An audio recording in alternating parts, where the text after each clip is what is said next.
Okay, this is the snap belt, leather belt you were gonna receive. In the back you have the snaps. You open them, then you take the bucket charger, you slide it in, close the snap, and this is the bucket charger. This is from the back. On the back again. In order to use it, you need to press this button. It's a spring. You press it, you remove it.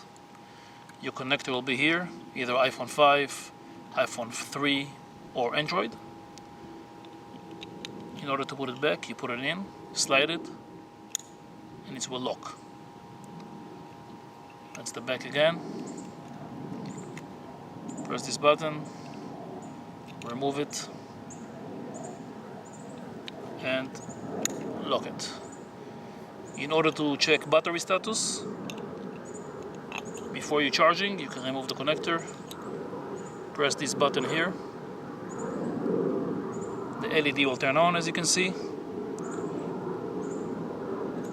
That means 4 LED battery is full. That's it.